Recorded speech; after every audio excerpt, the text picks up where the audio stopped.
Our daughter Ashley's delivery went smoothly, and we had just returned home that day. Right then, a gift arrived from Ashley's husband, Henry, who couldn't be there for the birth due to work commitments.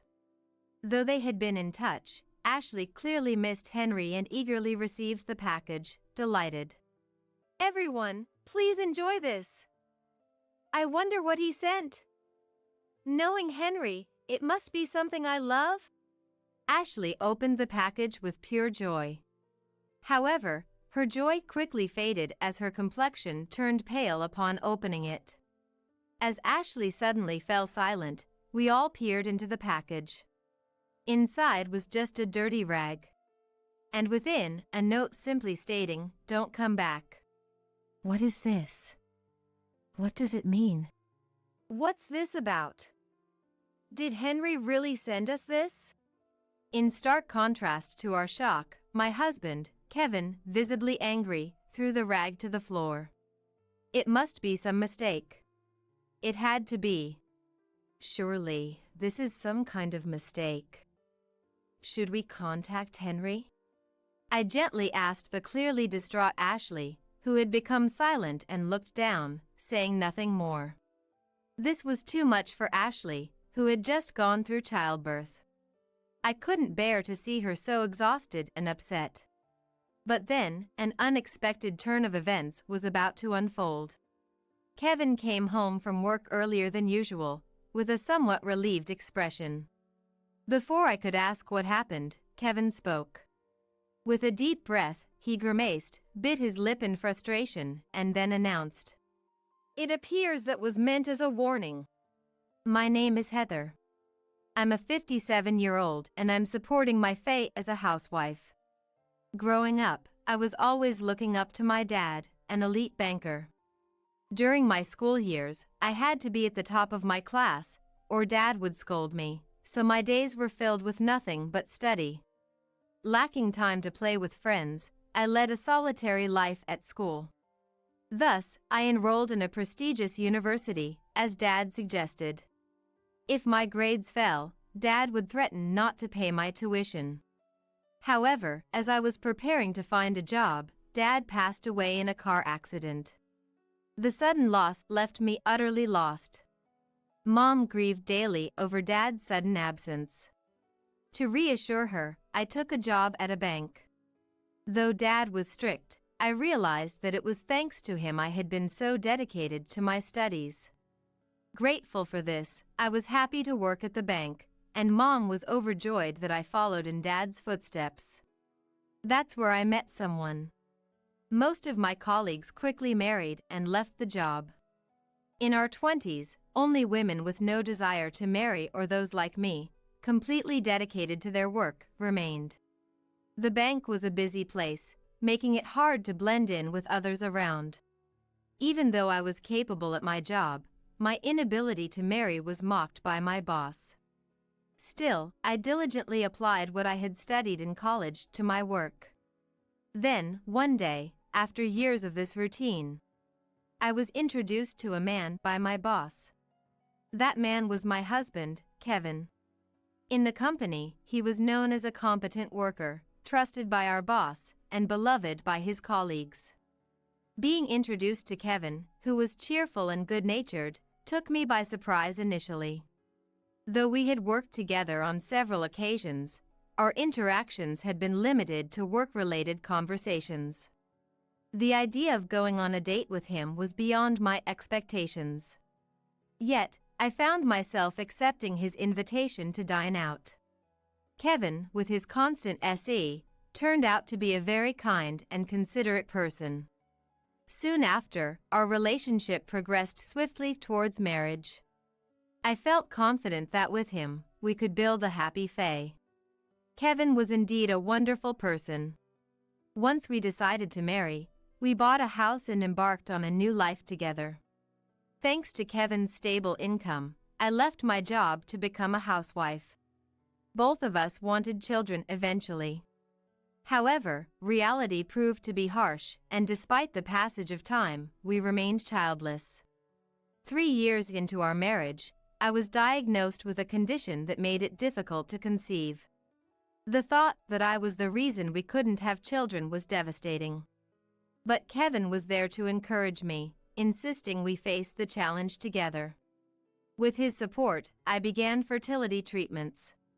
Years passed without success, but finally, after 5 years, our long-awaited wish was granted, and I became pregnant.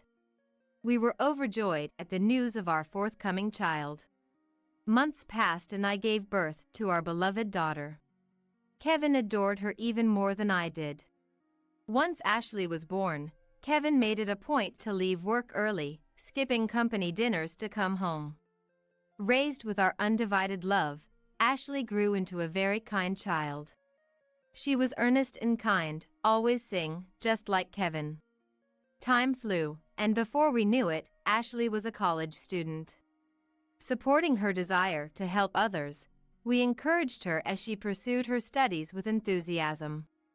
As graduation approached, Ashley expressed her wish to work in the city. While I supported her, Kevin found the idea of her moving away difficult to accept. It's natural for parents to worry about their children. But we encouraged her and Ashley moved to the city. Busy with her job, she seldom returned home, which initially left us feeling lonely. However, we wholeheartedly supported Ashley's dreams. Years went by, and Ashley, now 29, had apparently been promoted at work. Lately, my only joy has been our monthly calls with Ashley. "Mom, thanks for always sending packages." "It's no problem. How's work going? Are you keeping well? Everything okay?" Ashley would always laugh off my worries, seeming a bit troubled by my concern. "Mom, you worry too much. I'm 29 now. You don't need to worry so much." "But I hardly get to see you, Ashley. It's natural for a parent to worry." Worrying was, after all, a natural thing. "But you don't need to worry about me anymore." Despite my concerns, Ashley's voice was full of excitement. What could she mean? Then, taking a deep breath as if bracing herself, Ashley said, "I have someone I want you and Dad to meet." I couldn't hide my surprise at Ashley's words, as she had never introduced us to anyone before. "Who is it? Tell me." "It's a secret until we meet." Ashley, laughing childishly, sounded a bit excited as she hung up. A few days later, Ashley brought a tall man in a suit to meet us. I was surprised, but Kevin, who adores Ashley, was even more so. The idea of Ashley bringing home a boyfriend seemed to shock him. "I never thought she'd actually bring someone home. She used to say she'd marry me when she was little. Ashley is an adult. It's not strange for her to have a boyfriend." Despite my efforts to reassure Kevin, accepting the reality of his beloved Ashley having a boyfriend was hard for him. Sitting close to the man, Ashley introduced him with a happy essay. "This is Henry. He works in landscaping." "I'm Henry. I'm in a committed relationship with Ashley. It's a pleasure to meet you." Henry seemed sincere and serious, and although Kevin was initially wary, they gradually warmed up to each other. Henry grew up in a home without a father after his parents divorced. He had difficulty fitting in and finding opportunities to meet people due to his busy work life. But then he met Ashley. They were introduced by a mutual acquaintance and recently started dating. Ashley was there for Henry, offering support and kindness during tough times at work. With Ashley's support, Henry found himself more engaged in his work than ever before. All thanks to Ashley. She's my savior. Hearing Henry speak so fondly, I was on the verge of tears as a parent. To think that he cherished Ashley so much. Kevin was moved by Henry's words too, and the two of them became close enough to chat about trivial matters. I was convinced that Henry was someone we could entrust our precious Ashley to. The impression of Henry was that good. I was sure that a marriage proposal was on the horizon. Ashley and Henry seemed to trust each other that much. But then, about 6 months later, something unimaginable happened. As usual, I had sent Kevin off to work and was dedicating myself to household chores. When suddenly, my mobile phone rang. Picking up, curious, it was Ashley. A wave of anxiety washed over me, wondering what could have happened. Ashley, what's up? Calling in the middle of the day like this? Normally, she would be at work at this time. Yet, Ashley, with a voice not her usual bright self but somewhat darker, said, "I took some leave." Took leave? Are you not feeling well? What happened? Ashley seemed hesitant to talk. Well, there's something I need to talk about. Usually, she would be bright and talk about Henry or her job. But today, her voice was devoid of cheer, sounding somewhat listless. Ashley started talking about something that seemed to be troubling her. Apparently, things weren't going well with Henry's mom. What do you mean? Didn't you say you went out to eat with her before? There hadn't been such issues when they first started dating. I had heard they were getting along well with Henry's mom. Yet, what could have happened in just 6 months? I asked Ashley what went wrong. The truth is, things have never really been good with Henry's mom. She had been trying not to worry us. I wished she had talked to us sooner. But maybe Ashley found it difficult to consult us. Gently asking what happened, Ashley let out a small sigh. Recently, Henry and I discussed about marriage. Considering our ages, it was time for us to think, she said. I suddenly remembered a call from Ashley a few days ago. She had mentioned then that they were talking about their future. But at that time, her voice was brighter, and she seemed happy talking about it. But it seems that wasn't the case in reality. Ashley mentioned that Henry's mom, Nicole, was being harsh towards her. She had visited Nicole's house several times, but each time she was met with a cold attitude from Nicole. Why would she act like that? Ashley pondered over this and even discussed it with Henry. Henry suggested that Nicole might still be traumatized from when Henry's dad had an affair and left the home during his childhood. Nicole must have felt deep sorrow then and decided to raise Henry alone. I heard that she raised Henry by herself, cherishing him greatly, especially since Henry's grandparents had already passed away. Even now, Nicole supposedly calls Henry several times a week. I can somewhat understand her feelings. Any parent would worry about their precious child. But that doesn't justify her attitude towards Ashley. When asked if she did something wrong, Ashley could only say she didn't know. With marriage talks with Henry underway, it seems Ashley wants to avoid worsening her relationship with Nicole. Ashley said this, looking very downhearted. It was the first time I saw Ashley so troubled. I told her that perhaps she should talk it over with Henry. Though Ashley's voice was somber, sharing her concerns seemed to lighten her heart. She said she would discuss it thoroughly with Henry and try to persuade Nicole to understand. Despite some apprehension, I decided to leave it to Ashley. Then, 9 months later, I received a call from Ashley, her voice bright. Henry proposed to me. She reported her engagement with a joy I hadn't heard before. While I was delighted with the sudden engagement news, Ashley's previous concerns came to mind. When Ashley happily shared her engagement news, I asked about Nicole. Then, Ashley's previously bright voice turned a bit somber as she began to speak. Apparently, Nicole, who dotes on Henry, had not approved of the marriage. Moreover, the engagement announcement seemed to have made Nicole colder towards Ashley. It seemed Nicole felt like Ashley was taking Henry away from her, and despite Henry's attempts to persuade her, it didn't go well. After much deliberation, they decided to go ahead with the marriage despite Nicole's objections. On one hand, I was upset at Nicole for treating Ashley harshly. On the other hand, I felt helpless about not being able to say anything strong to the people Ashley would be dealing with. Reluctantly, I told Ashley, "Let me know immediately if anything happens." They had decided on their new home and were proceeding with the moving arrangements. I wholeheartedly congratulated Ashley and Henry. But then, not long after, Ashley and Henry came to our house saying they had something to discuss. What's happened?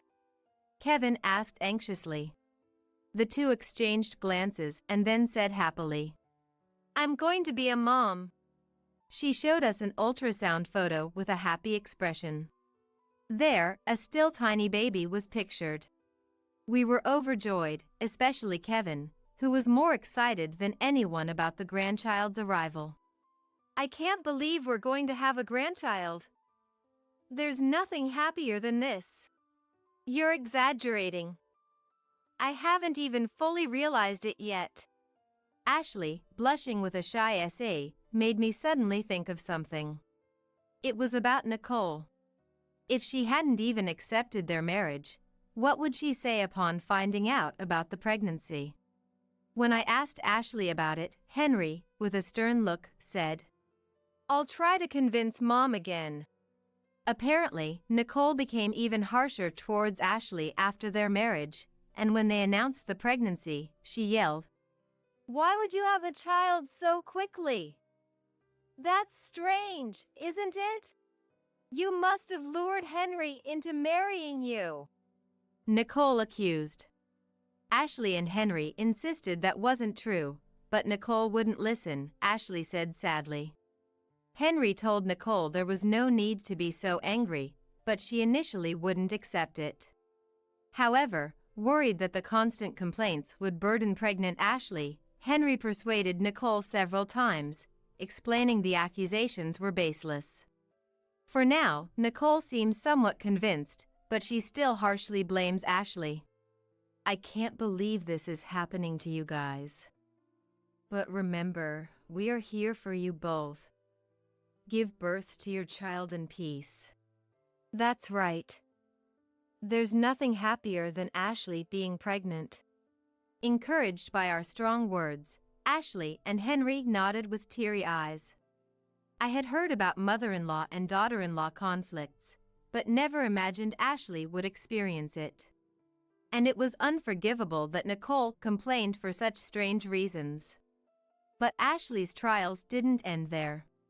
Since becoming pregnant, Ashley's morning sickness worsened, and she started missing work. I visited Ashley several times and cooked meals for her. But her health didn't improve, and she ended up bedridden, according to Henry. I kept worrying and sending meals to Henry, but he refused to accept more, not wanting to worry us. Amid growing anxiety, several months after the pregnancy announcement, I received an early morning call. It was from Ashley, and I rushed to answer, asking, "What's wrong, Ashley?" Through sobs, Ashley's voice came through. Confused, I listened as she quietly said, "I want to go back home to give birth." Feeling uneasy, I asked why. It seemed Nicole was the cause. Nicole had been calling daily, demanding to divorce her son. She yelled not to have the child, pushing Ashley to her mental limit.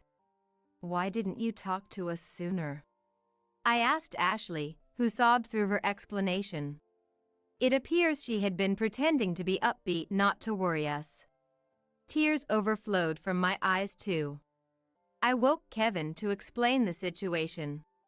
Realizing the gravity, Kevin sprang up, insisting we pick up Ashley immediately. After telling Ashley our plan, she responded in a weak voice.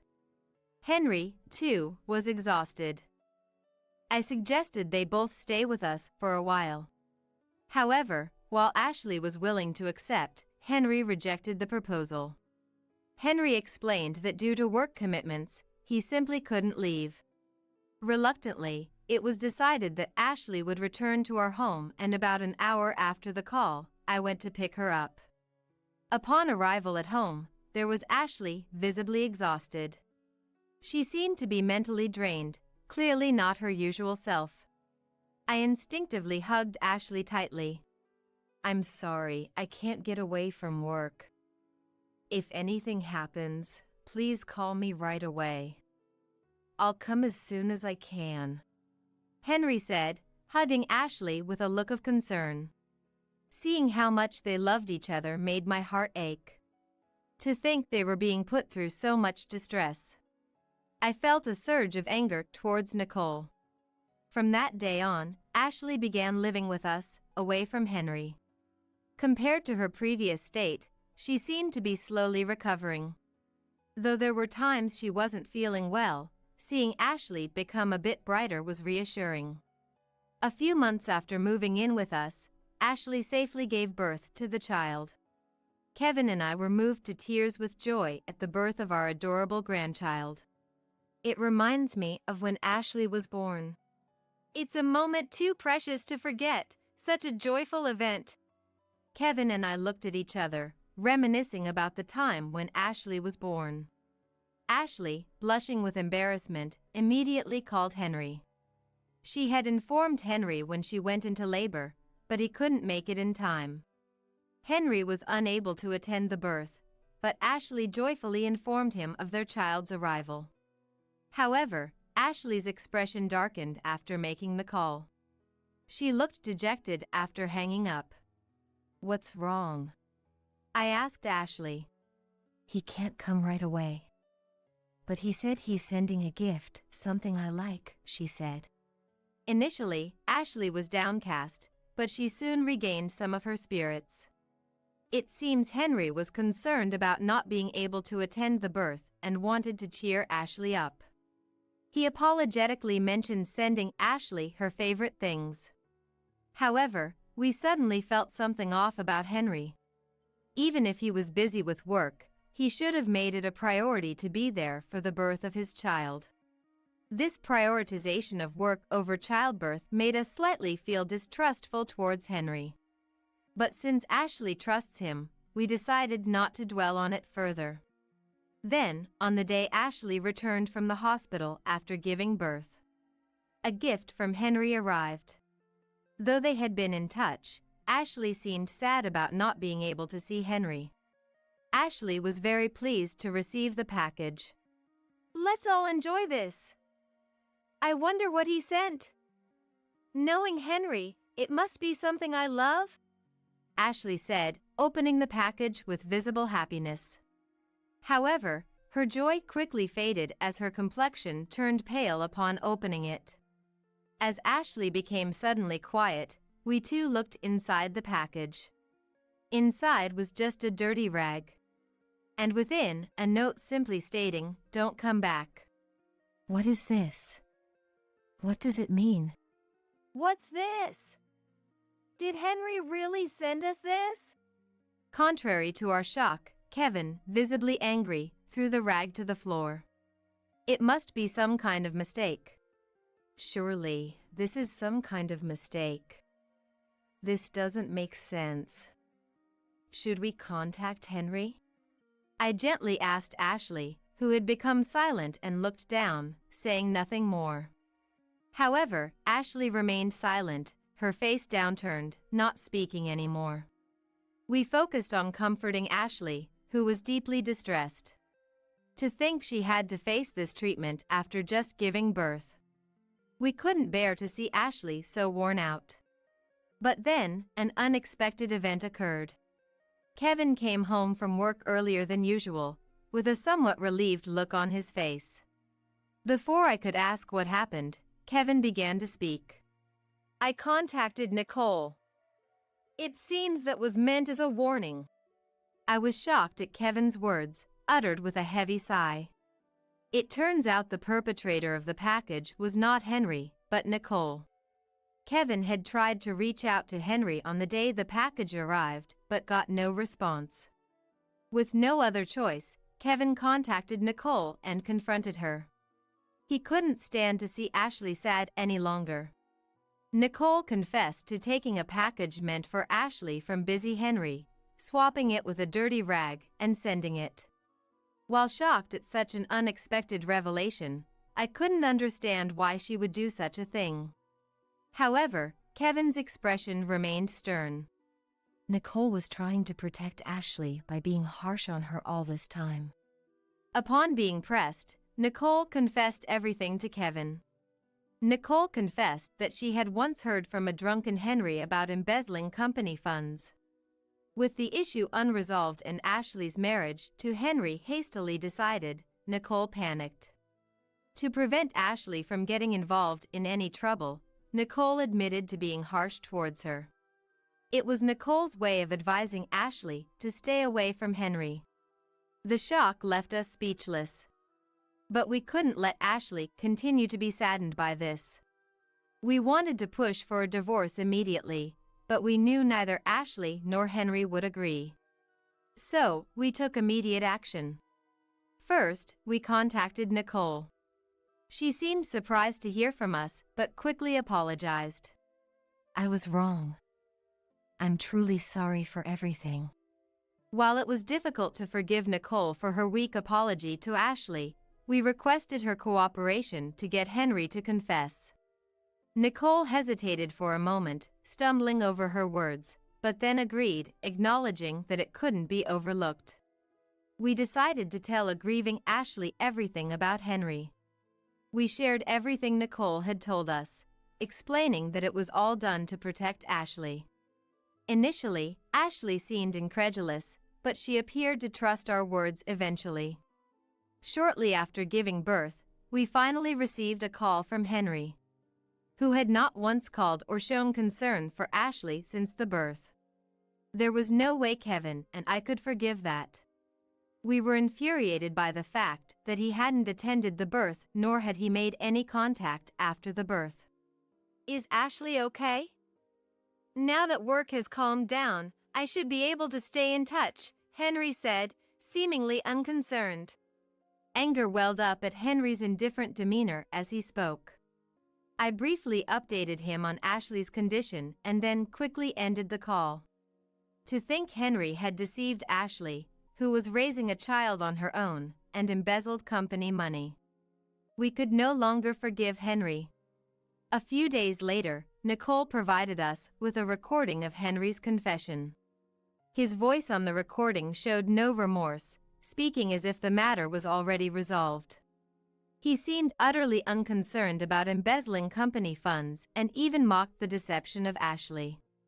It's all over now, isn't it? I've got a beautiful woman and have played the part of a good husband, he said. To think he thought of Ashley in such a way. With all the evidence compiled, I handed it over to Ashley. Ashley seemed resolved, initially saddened but unwilling to let her child be saddened, and sent the recording to Henry's company. It was 3 days later when Henry, unaware of these events, contacted Ashley. Suddenly, Ashley's mobile phone began to ring. There were multiple incoming calls from Henry. Ashley, now a protective mother, answered the phone with a strong stance. What? I'm busy, you know. What's this about? Explain yourself. Why do you know about the embezzlement? Henry's voice roared through the phone. Kevin frowned at Henry's blatant anger. Henry's voice grew even louder. I'll be fired if this continues. Can't you, as my wife, speak to the company for me? It appears the company's president had seen the evidence Ashley sent, leading to Henry's dismissal and a demand for compensation. Moreover, the company threatened to report him to the police if he didn't pay the damages. Henry must have contacted Ashley in a panic. Ashley sighed heavily at Henry's selfishness. That's your own fault, isn't it? I don't know anything about that. She responded dismissively. Henry began to show his irritation. The sound of something being thrown could be heard over the phone. What's with that attitude? Acting all high and mighty when you don't even earn money. I was stunned to hear such unprecedented shouts through the phone. To think such a person had been close to Ashley. But then, Kevin, who was right beside me, became furious and yelled back at Henry on the phone. Enough is enough. Don't drag Ashley into this. This is all you're doing, yet you blame others. It was rare for the usually de-mannered Kevin to get angry. But his voice was filled with a cold fury I had never heard before. Henry's voice trembled in response. Well, there's a reason for this. It's not all my fault, you see. Kevin raised his voice even more. You've caused enough trouble for the company that's been good to you. Pay the compensation or I'll report you to the police myself. Henry, perhaps panicked by Kevin's threat, promised to pay the compensation. But that was not enough to appease Kevin. I can't leave Ashley with a criminal like you. We'll be pursuing a divorce. Henry seemed not to expect such a reaction and tried to calm the situation with but the phone was hung up before he could finish. Wait a minute. Later, Henry promised to pay the compensation in one lump sum to his company. Thanks to this, the matter didn't escalate to police involvement, and he was only dismissed from his company. Subsequently, Ashley and Henry quickly proceeded with their divorce. After that, there was no further contact from Henry. Following this incident, Nicole reflected on her son's failings and lack of integrity, offering us an apology. We then ceased all contact with Nicole and had no further dealings with her. Meanwhile, Ashley, along with Kevin and I, began to raise her child together. An old friend of Ashley's from the neighborhood returned to the area, and they started seeing each other frequently, along with the child. They spent holidays together like a real fae, and he seemed to cherish Ashley deeply. He always seems to be there for Ashley, actively participating in parenting. He has come to greet Kevin and I several times, and he's a very pleasant person.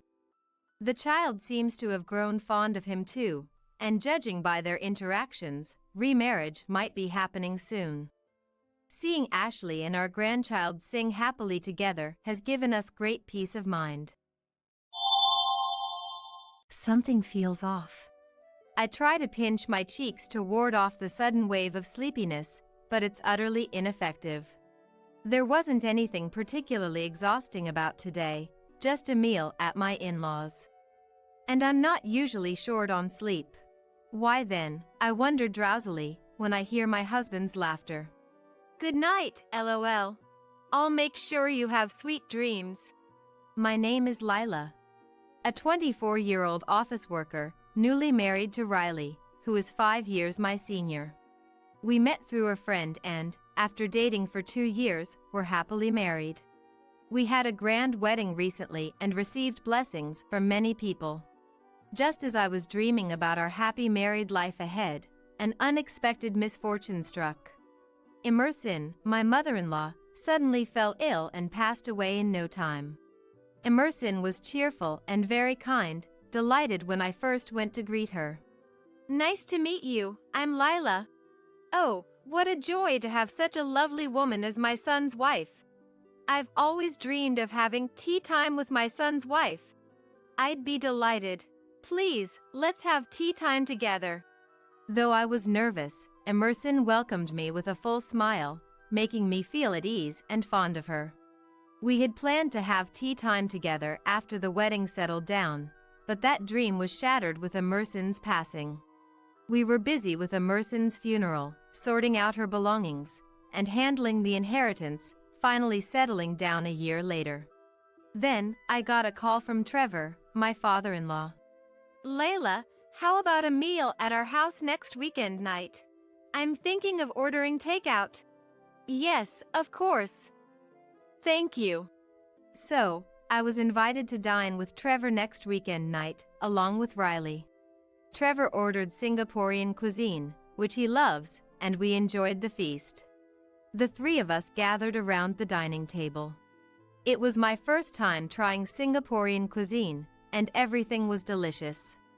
Except, the soup tasted oddly. Curious, I asked my husband. Hey Riley, doesn't this soup taste a bit strange? That's just how this dish is. You're not used to Singaporean cuisine, haha. Though Riley laughed it off, I couldn't stomach the soup, so I avoided it and ate the other dishes. Then, I felt Trevor's sharp gaze. Lila, I went through the trouble of ordering this, so make sure you drink the soup. Startled by Trevor's outburst, I hurriedly gulped down the soup. It still tasted weird. The strange taste spread throughout my mouth, and I tried to cleanse my palate with water and other dishes. Gradually, my vision blurred, and I found myself slumping over the table. What's happening? I'm incredibly sleepy. This isn't good. I'll really fall asleep. I need to stay awake. As my consciousness faded, I could hear Riley's laughter. It seems to have worked. Dad, is that thing ready? Of course, it's all set. It's in the dresser drawer in the bedroom. The new ones are amazing, only 0.01 millimeters thick. We didn't have those when I was young. Realizing Riley and Trevor were discussing contraceptives, I felt a sense of danger but then lost consciousness completely. When I woke up, I was in a hospital bed. What happened? I murmured groggily. Oh, thank goodness. You're awake. Looking towards the voice, there was our neighbor, Luella.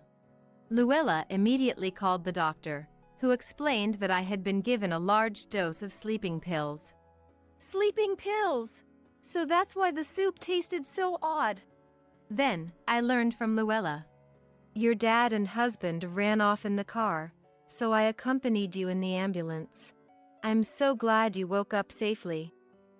Really? Thank you so much. I'm sorry for the trouble. But what do you mean Dad and my husband fled in a car? Actually, Luella found out that the fire alarm was ringing at my in-laws' house and it wouldn't stop, so she decided to check on them. When she rang the doorbell, Trevor came out. yes. What's going on, ringing the fire alarm like this? It's been going off for so long. Haven't you found the source yet? This is serious. I'm coming in. Please, it's okay. Don't come into the house. What are you talking about? We're supposed to help each other out in times of need.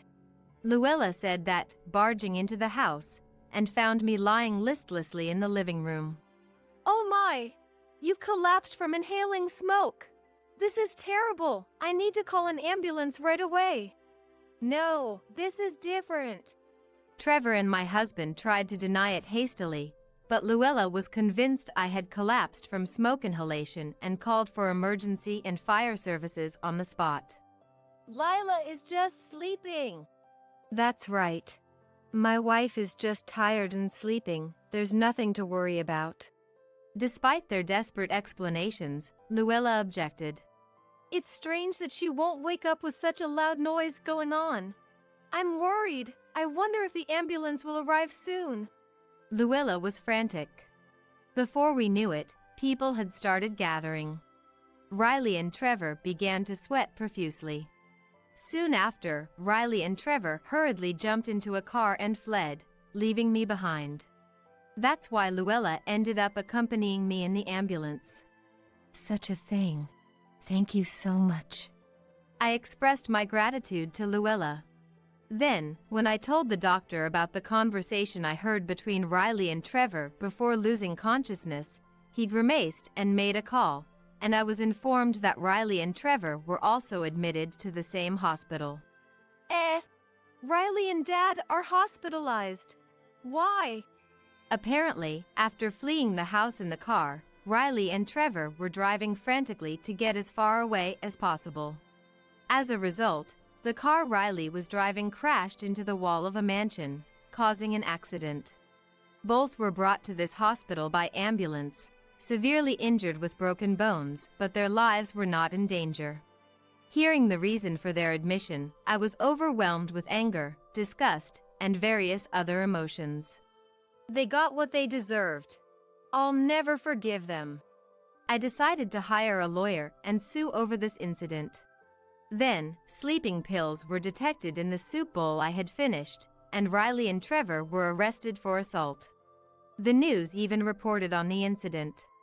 Later, during the police investigation, they were rearrested for attempted rape. Trevor was stressed from being busy with Emerson's funeral and other matters, becoming frustrated.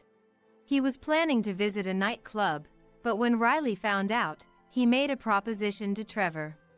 Dad, if you're that frustrated, I can lend you Lila. But in return, give me Mom's kimonos. Eh? Really? I'd be thrilled to be with young Lila, but... Why Mom's kimonos? Are you running out of money? Yeah, I kinda blew through my savings.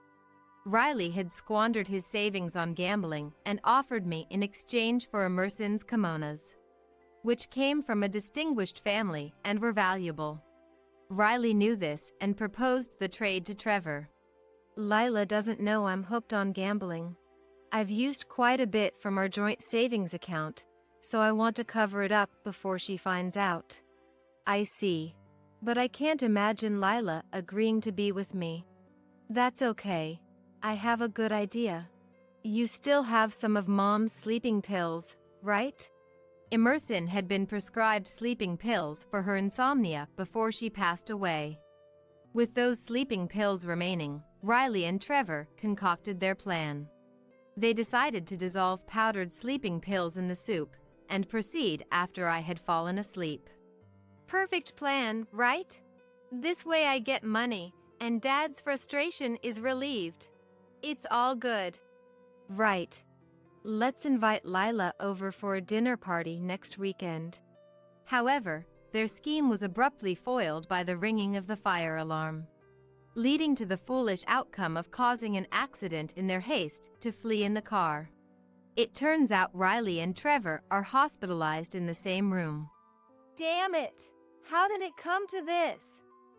It was supposed to be a perfect plan. If only the fire alarm hadn't gone off. In the end, we couldn't do anything with Lila and ended up getting seriously injured. What a mess. Damn it! As they openly wept and voiced their grievances, a nurse visiting their room informed them with displeasure. I had demanded compensation through a lawyer in the divorce proceedings, but both of them flatly refused to pay any settlement for the divorce. To demand compensation from me, her husband, in a divorce trial. Nothing actually happened, so it should be fine. That's right! In the end, all we did was give Lila sleeping pills and nothing else. Both their reasoning left me and my lawyer utterly dumbfounded. Even when told that administering sleeping pills without consent is unacceptable, they wouldn't listen at all.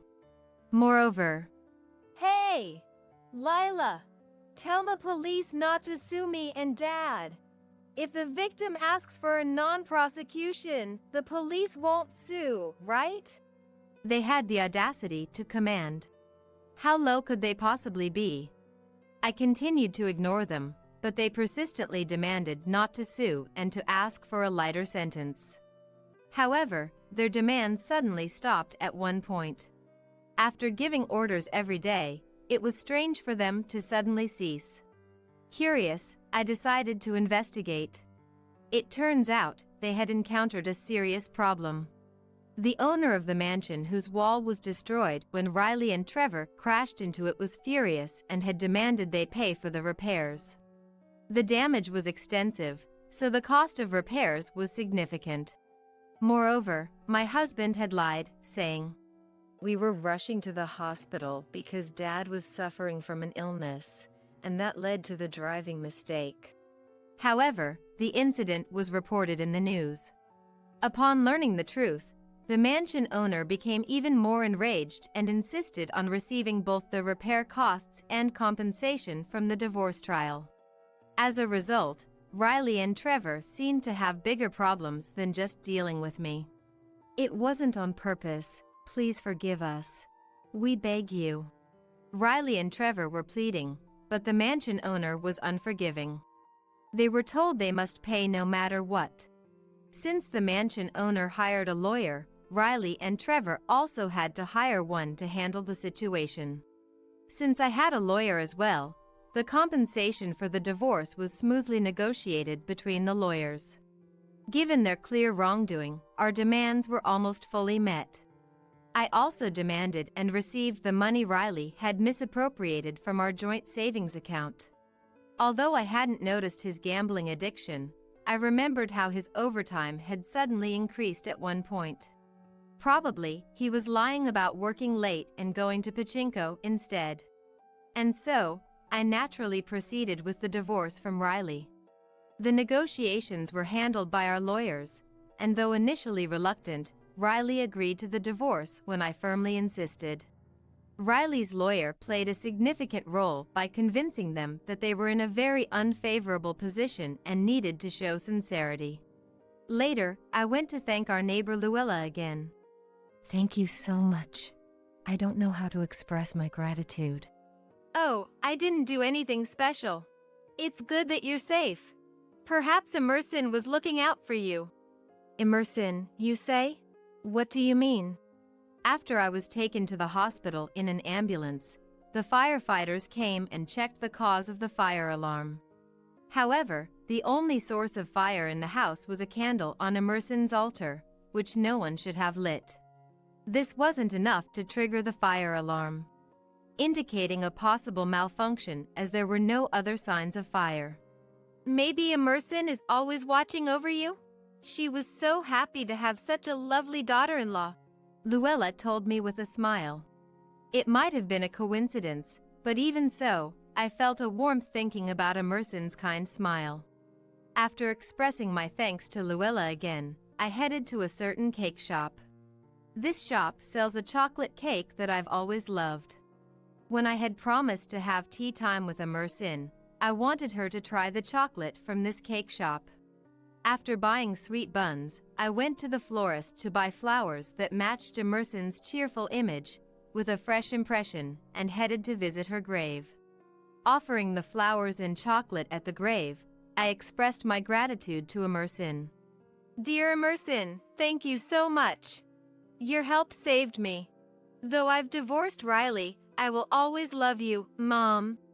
I wished I could have talked more with Emerson. I wanted to have that tea party.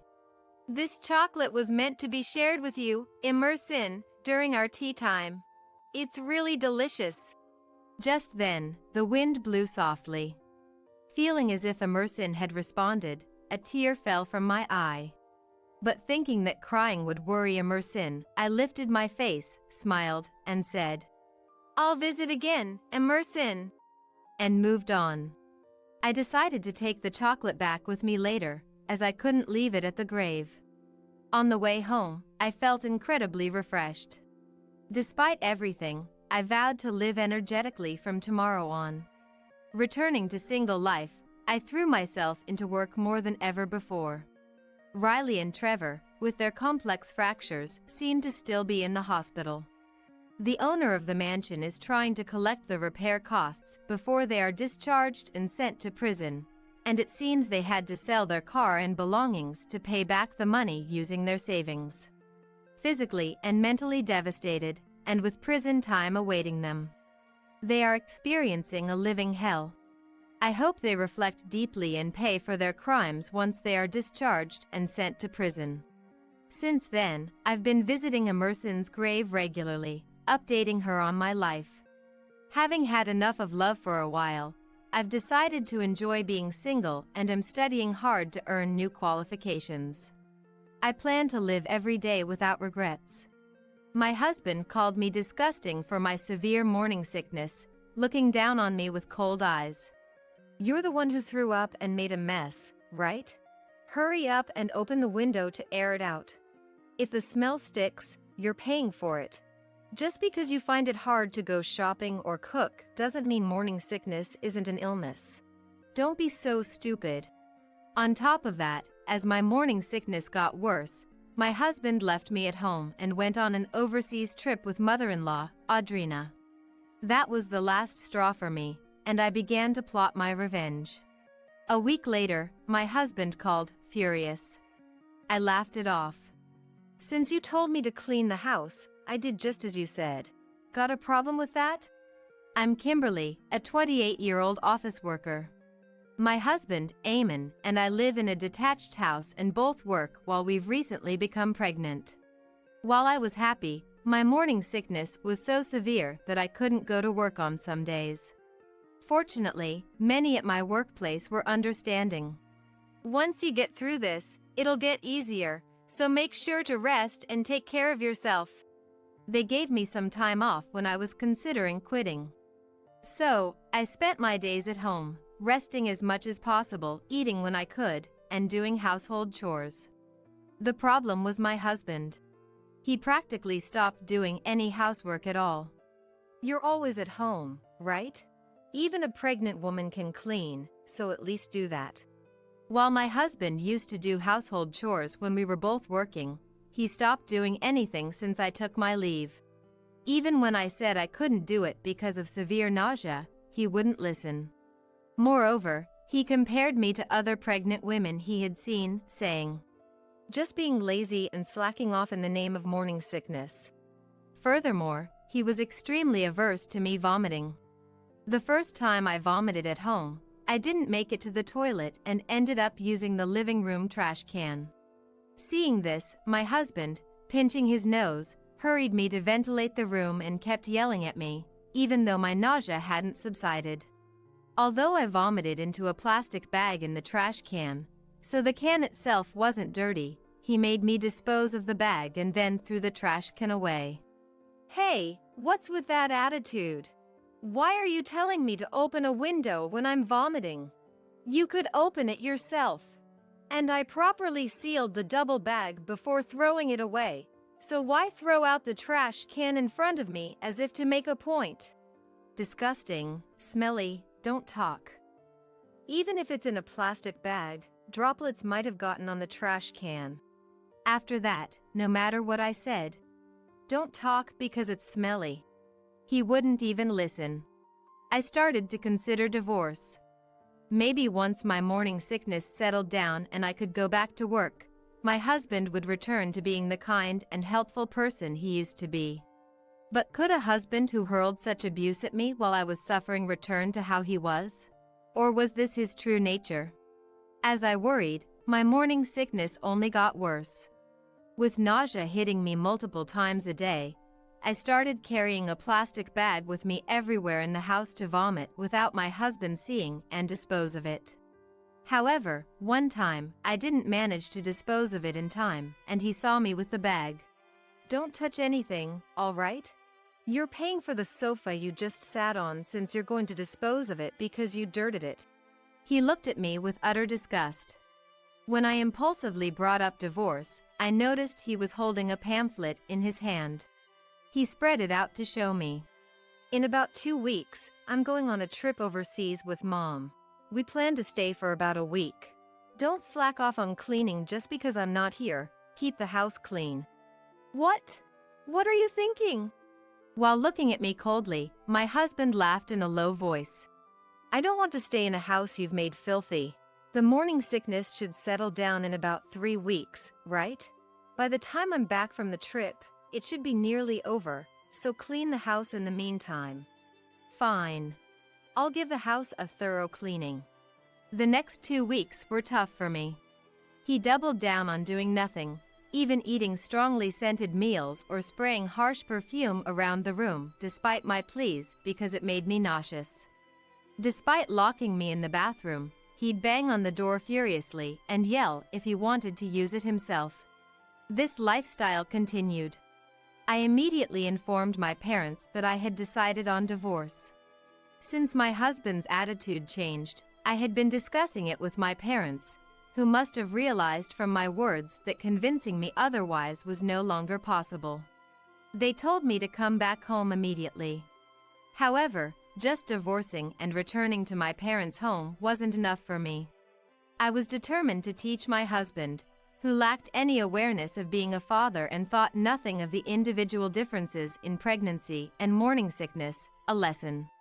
2 weeks later, I saw my husband off with a large carry-on bag. These 2 weeks were the peak of my morning sickness, and I had lost more than 2 kilos.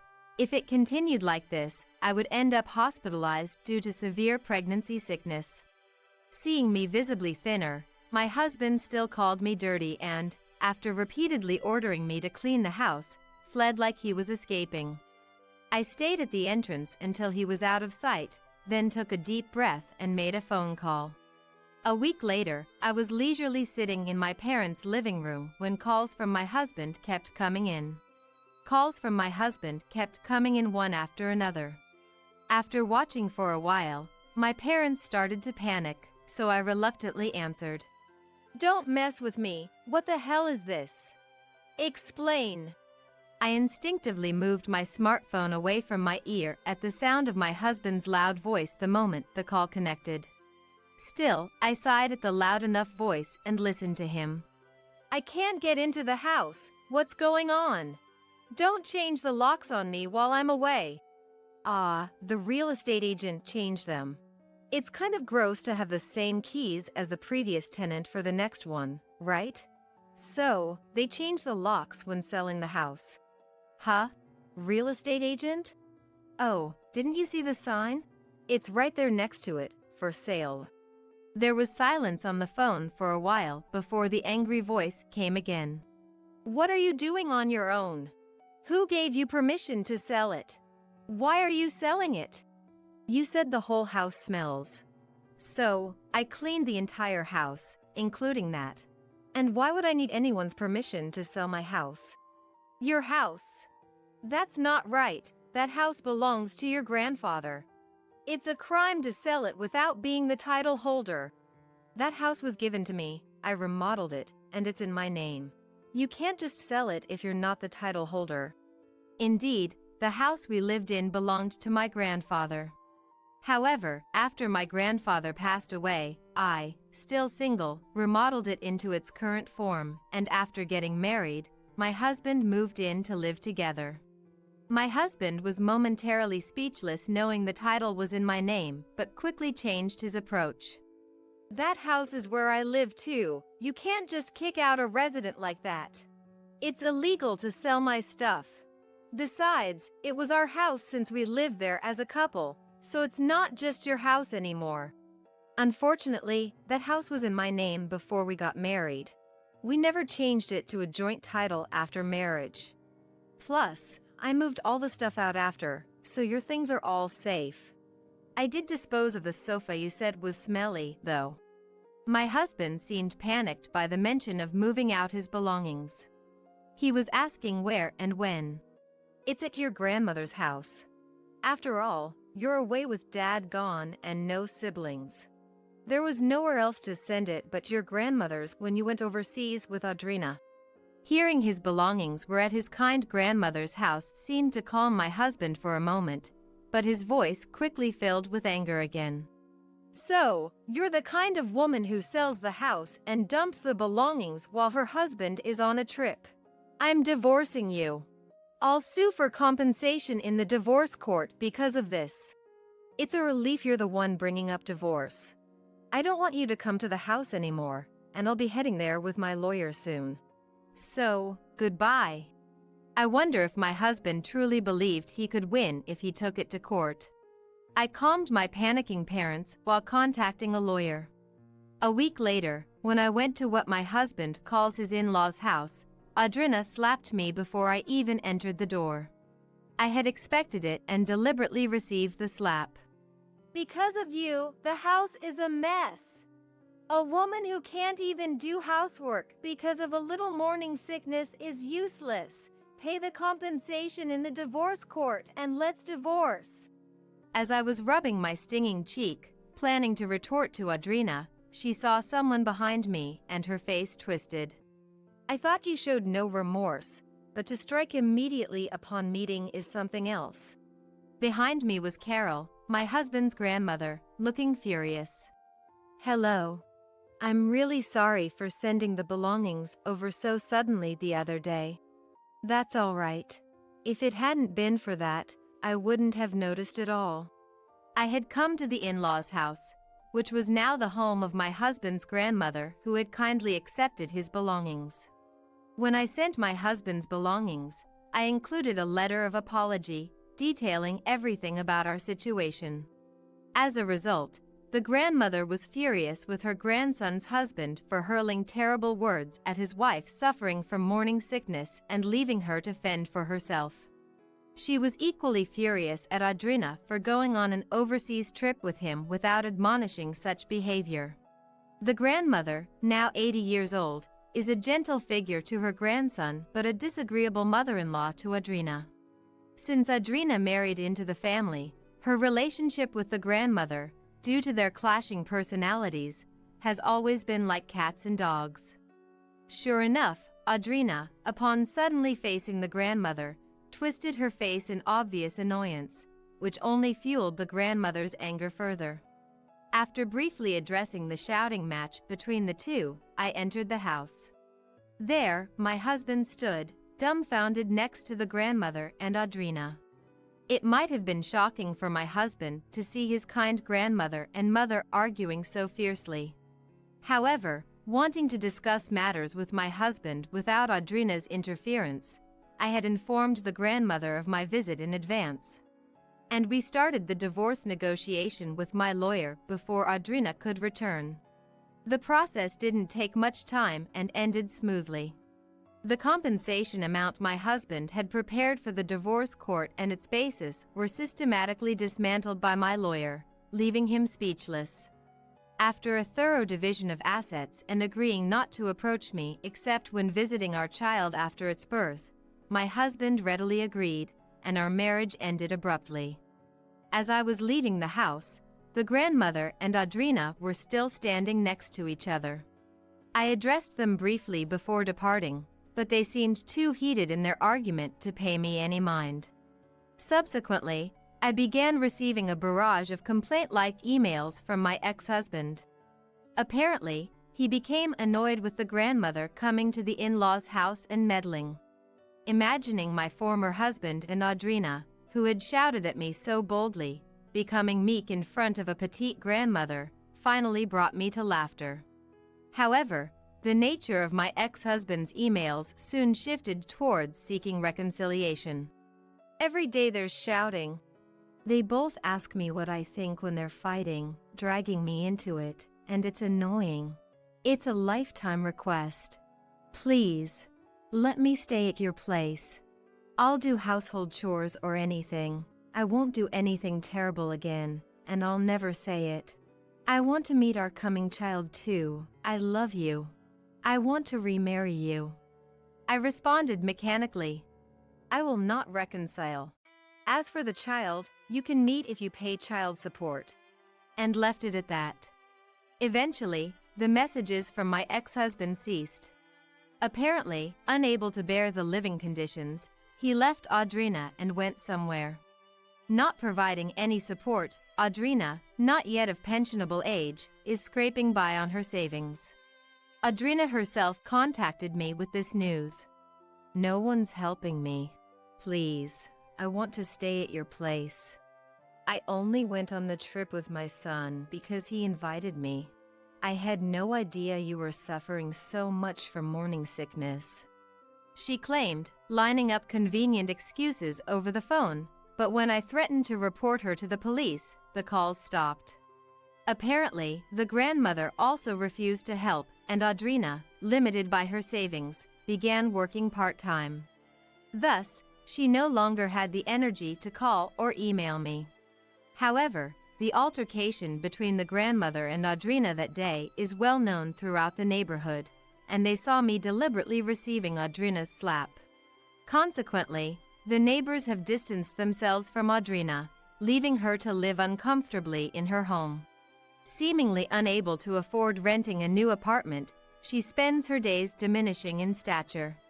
Yet, living alone in a rent-free house should be manageable on a part-time income. My morning sickness has finally subsided, and I no longer vomit. The doctor, learning of my divorce and the circumstances around it, scolded me for accumulating too much stress, which wouldn't help in healing. Though I had been consulting with my family, the stress from living with an uncooperative ex-husband for a while, and dealing with real estate agents online to sell the house, had been too much on my body, and I reflected on this. Moving forward, I plan to avoid stress and return to work. Anyway, I'll be taking maternity leave before giving birth, planning to live at my parents' house. Now, imagining the appearance of my unborn child brings me immense joy.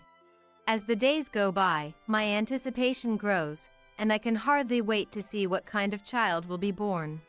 No matter what, I intend to raise my child with love. It's like a dream come true, a $300 million inheritance and our own company. When the employees saw my sister-in-law Mary celebrating my father's inheritance, they began to whisper to each other. The employees were ecstatic, and Mary said triumphantly, "Please be quiet. This is the point which my husband will inherit the company and $3 million. Hearing this, one of the employees began laughing uncontrollably. "What's the deal?"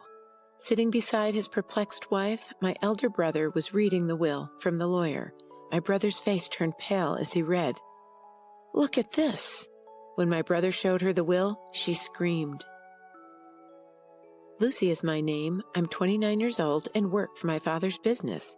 When he was young, my father had the foresight to start a business from the ground up. It's since grown to a modest-sized enterprise with many employees. Of course, soon after launching the business, he incurred debt, and even as a small child, I could imagine how difficult it must have been for my father. Even after the company grew, I wanted to help my mother, who mostly did clerical back-office work. My parents encouraged me to attend college and pursue a career of my choosing, but my dream was to work for the company that my father had worked so hard to build. That was the first thing that came to mind when I was considering my career path after graduating from high school. Bob, a veteran employee, was the first person to mentor me when I joined my father's company. Bob patiently taught me the fundamentals of business without looking at me through the lens of being the president's daughter. I was able to learn more about the company thanks to Bob. On the other hand, my brother Tom, who's just 2 years older, went to college to study management. From a young age, he was proud to tell his college friends that his father was running a business and that he would eventually take over the business. Tom's friends would ask, "What are your plans after you graduate from college, Tom? Don't you have to look for work?" "I don't need to look for work because I'll be working for my father's company. I'll eventually be the company's president, so I'll take my time gaining management experience until then." "So you're going to be the next president of the company? Then your life will be safe and secure. I'm jealous of you." One of Tom's friends remarked, "Tom, you have a younger sister as well. Isn't there going to be a fight over who's the successor?" "Younger sister? I do, but she's a high school graduate and a simple person." "That's something you say a lot." "She appears to be doing some behind-the-scenes work for the company. If I become president, I'll keep her on as long as she listens to me." My brother was blowing money and fooling around under the guise of gaining experience as a business manager. He knew that if he behaved well, his friends would flock to him. There was no end to the number of women who wanted to date him because of his position as the company's next president. My brother chose the most flamboyant and attractive woman to marry. Mary was her name. After a lavish wedding, my brother and Mary went on a honeymoon abroad, built a mansion, and began their married life together. This was all done, according to him, to obtain the status of company president. Mary appeared to be content with her life with Tom, who listened to her every wish and allowed her to enjoy all of life's luxuries. I'm sure she wouldn't be interested in a life like mine, one where I work alongside my mother as a humble backstage employee in my father's company. "Lucy, you don't look like the CEO's daughter, do you?" she asked. "You don't appear to be the daughter of the company's president." Mary would often look at me and laugh whenever we met at family gatherings. "I don't like to live a lavish lifestyle," I said. She looked at me as if I were a moron. "I feel sorry for you because you were born as the daughter of a company's president, but you have no idea how to spend money." "What? You live at home with your parents and you have a lot of money, so you don't need to work so hard." Beside, with your title as president's daughter, shouldn't the men be flocking to you?" My brother agreed. "I'm sure that's true. Lucy's always been very modest, so no one would imagine that her father is the president. And apparently, she treats the other employees normally. Not come as a surprise. There are still many things I don't understand about my job. Many of my coworkers are better at their jobs than I am, so I can't act like a big shot," I refuted. But my brother said, astounded, That's why you're useless. A boss should be able to stand tall so that he's not derided by his subordinates, such as his employees. Allow the other employees to handle the simple, tedious tasks. I suppose my father and I are the only bosses in this house. You should not look down on your subordinates, no matter how powerful you are. My father, too. My brother cut me off when I tried to respond, looking annoyed and frustrated with me. He said, "A logical woman is not well liked by men." After my brother spoke up, Mary followed. "If you keep saying things like that, I'm sure you'll never get married. You should try to make yourself more appealing. Don't you agree, Tom?" "Yeah, well, when I become president, I might fire a humble employee like you," Tom said. My brother and Mary only said what they needed to say, and they quickly left. My mother, who'd remained silent during this interaction, consoled me after they had gone. She said, "You're doing an excellent job with the company, which greatly helps me and your father. Don't be concerned about what Tom says." My father nodded, a stern expression on his face. My parents had previously expressed their displeasure with my brother's ideas to his face. But after that, my brother and Mary became visibly upset and stopped visiting our house for over a month. I recalled the depressing atmosphere at the time, so I suggested to my parents, "Tom and Mary are free to say whatever they want." After that, Tom and Mary continued to live their lives as they pleased, dining lavishly at high-end restaurants and vacationing at famous resorts. The purpose was to give the impression that Tom would someday be president of my father's corporation. My father was working hard to expand his business at that time, but one night at home, he complained of chest pains. I said, "Dad, are you all right? Try and relax. I'll call an ambulance." "Lucy, get this." While we waited for the ambulance, my father pointed to a drawer and told me he had a letter for me. I quickly took the letter from the drawer. "I want you to read this. If anything happens to me, everything else is up to the lawyers," he said breathlessly before losing consciousness before the ambulance arrived. And despite being rushed to the emergency room, he died without regaining consciousness. My brother and Mary, who were away on a trip, were unable to be there for my father's death. They returned from their trip 2 days later at the conclusion of my father's funeral. Tom said, "We're just glad we arrived on time. I never imagined my father would pass away while we were on vacation." I was completely taken aback. My brother and Mary arrived at the funeral without a care in the world, making no mention of the fact that my mother and I had been left to handle the arrangements. I asked my brother about it in private so that the employees present would not hear. "Couldn't you have arrived home earlier?" "What? I couldn't because I'd already booked our return flight," my brother said, without apologizing, and then addressed the employees.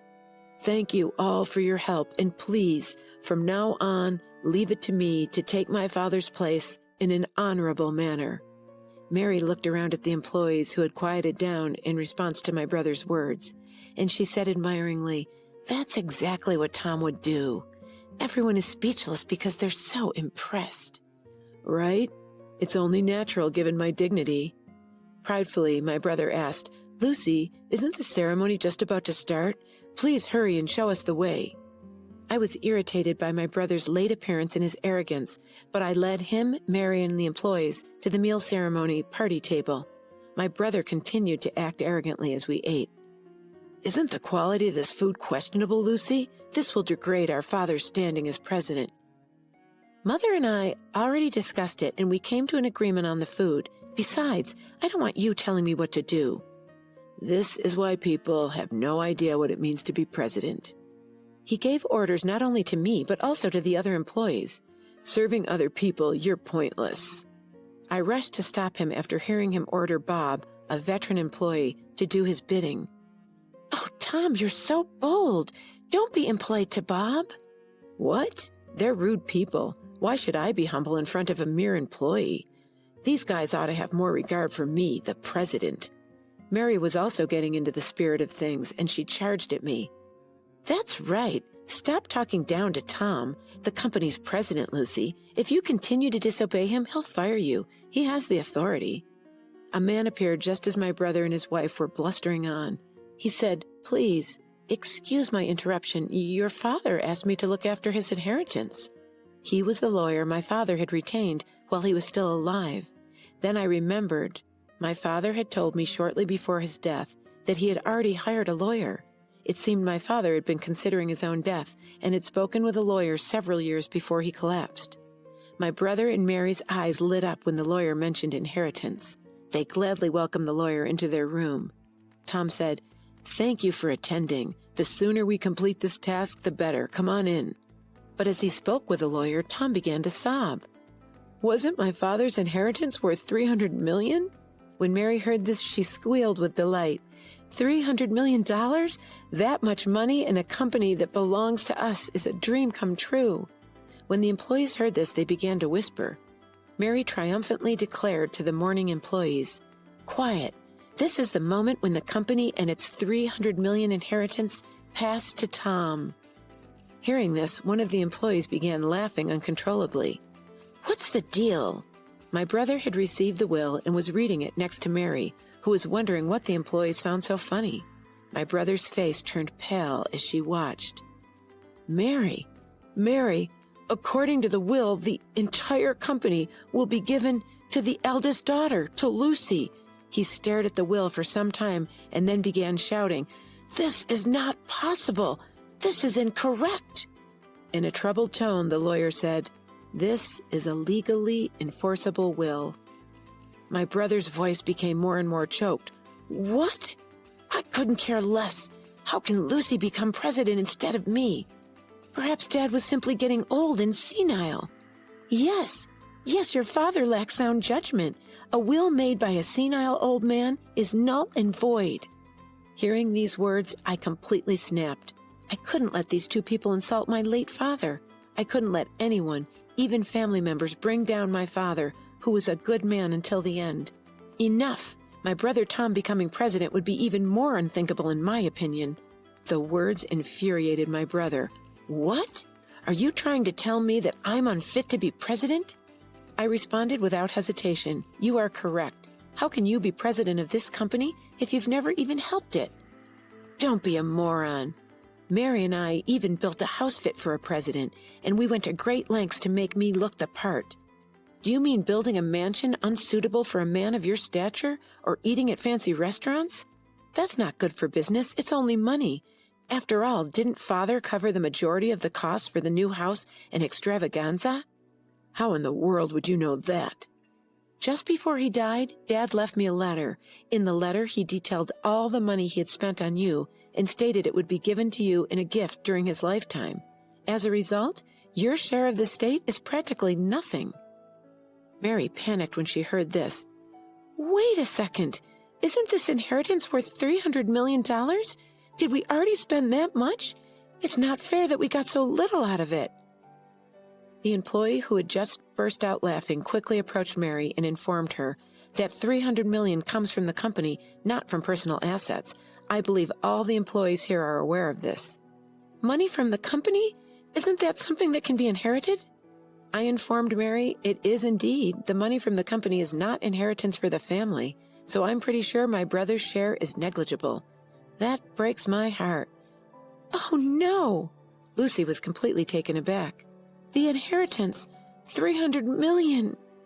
My brother stood up as if he'd had an epiphany, and he yelled at the employees. "You want your company president to be a plain woman like Lucy? You must believe I'm more qualified to be president. I have the same amount of charisma as my father." Not one of his co-workers agreed with him. Bob then took the initiative and began talking with my brother.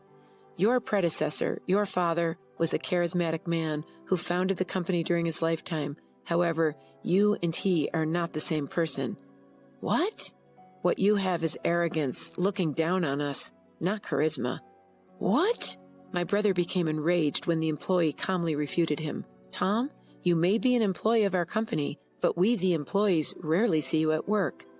"That's because I don't have time to do any work for the company. I was too busy networking with others. I couldn't have time to do work anyone could do." "You call going on trips and fun at night networking? Isn't that all there is to say?" Bob sighed and went on. "In that regard, Lucy worked hard every day to learn more about the company while performing her unobtrusive, behind-the-scene duties." "Bob." "I sense the same sincerity in her as in your father. Lucy is the right person for the job, according to all of us at the company." The other employees nodded enthusiastically in response to his words. I was moved and responded, "Thank you very much." To be honest, I'm surprised by the suddenness of the news, but having witnessed my father's enthusiasm for the company firsthand, I care about it just as much as you do. I look forward to your continued assistance. The employees warmly applauded as I bowed deeply. Encouraged by the applause, I said firmly, "All of you here are important friends who have helped our business. Anyone who ignores them is unfit to be employee, let alone company's president. You can be fired by the president." My brother became irritated upon hearing this. "What in the world are you on about? I'm your brother." "What exactly are you on about? You even said that if you became president, you would fire me, brother." Ugh. I can't afford to pay a salary to an incompetent employee simply because he's family. This is completely absurd. Someone, please speak up. With a pitiful expression on his face, he begged for assistance from those around him, but the employees gave him only cold stares. Realizing that no one was on his side, my brother and Mary fled the scene. After that, Tom lost his job and survived on the small inheritance he had received, but the funds quickly ran out. "Can you lend me money, Lucy?" I threw him to the ground. I was disgusted by my brother, who even after being fired, did not try to find a new job and was still relying on his family to help him. I told my mother flatly not to give my brother any money. His friends, who had once been so supportive, abandoned him after learning that he had lost his position as president to his sister. When Mary married my brother, she had been planning to be the wife of the company president, and not a single one of her friends seemed to sympathize with her. When their living expenses became unsustainable, my brother and his wife decided to sell their mansion. The money from selling their house may have allowed my brother and his wife to relax and resume their previous lifestyle. However, without any income, my brother and his wife's savings quickly ran out. When they had nothing left to sell, they could no longer pay their living expenses. When they finally decided to give up and work, no one would hire them because they had never worked a day in their lives. Tom was eventually able to find a part-time job at a convenience store. Now he is working at a convenience store, a job he is unfamiliar with, and has been told that his work is inadequate by other part-time employees who are much younger than he is. Mary, too, can no longer be a full-time housewife like she used to be. She has joined the part-time housewives she used to mock, and she now works as a cashier at a supermarket from morning to night for a low monthly salary. I, on the other hand, am using what I've learned from my behind-the-scenes work to help the company. Bob and the other employees have been working with me, and the company has been steadily growing. My brother's case may have actually strengthened employee unity. I vowed to continue working with my mother to grow the business in order to bring more joy to my Father in heaven.